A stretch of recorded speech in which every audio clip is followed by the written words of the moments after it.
السلام علیکم۔ آج کی ویڈیو ہے احمد صلی اللہ علیہ وسلم اور محمد صلی اللہ علیہ وسلم میں فرق۔ آخر ان دونوں ناموں میں کیا فرق ہے یہ میں آپ کو آج بتانے جا رہا ہوں، تو چلیے ویڈیو شروع کرتے ہیں۔ پہلے بات کرتے ہیں احمد صلی اللہ علیہ وسلم۔ تو ہم لوگ جانتے ہیں کہ احمد یا محمد دونوں کا معنی ایک ہی ہے، تعریف سے جڑا ہوا ہے، اسی سے ایک لفظ بنتا ہے حمد، خدا کی تعریف۔ تو معنی ایک ہی ہے، لیکن دونوں کا جو استعمال ہوتا ہے وہ الگ الگ ہوتا ہے۔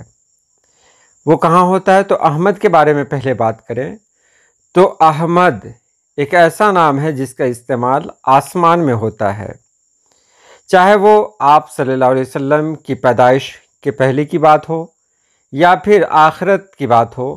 وہاں پر جب بھی آپ کا ذکر آتا ہے وہاں پر احمد کا ہی نام آتا ہے، وہاں پر احمد سے آپ کو مخاطب کیا جاتا ہے۔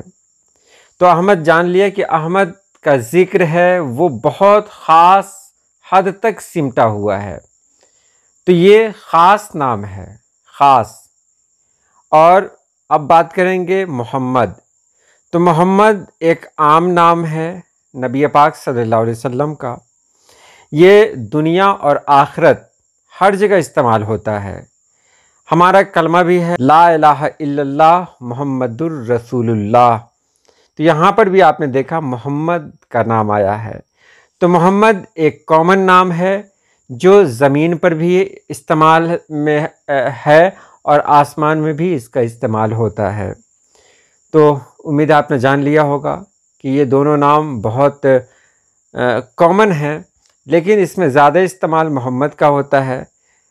دنیا میں محمد صلی اللہ علیہ وسلم یعنی محمد نام زیادہ استعمال ہوتا ہے، اور آخرت میں احمد کا استعمال ہوتا ہے۔ اب دونوں کو ملا لیں گے تو احمد کا استعمال صرف اور صرف آخرت میں ہے، چاہے وہ حضور اکرم صلی اللہ علیہ وسلم کی پیدائش کے پہلے کی بات ہو یا پھر وصال کے بعد کی بات ہو، تو وہاں پر جب بھی ذکر آئے گا وہ احمد ہی آتا ہے۔ اور محمد صلی اللہ علیہ وسلم جو نام ہے محمد، یہ نام ہر شخص کی زبان پر ہے، یعنی یہ کامن ہے، یہ عام لوگوں کی زبان پر بھی ہے۔ تو امید آپ نے سمجھ لیا ہوگا۔ آج کے لیے اتنا ہی۔ اللہ پاک آپ سبھی لوگوں کو خوش رکھے، آباد رکھے۔ اللہ حافظ۔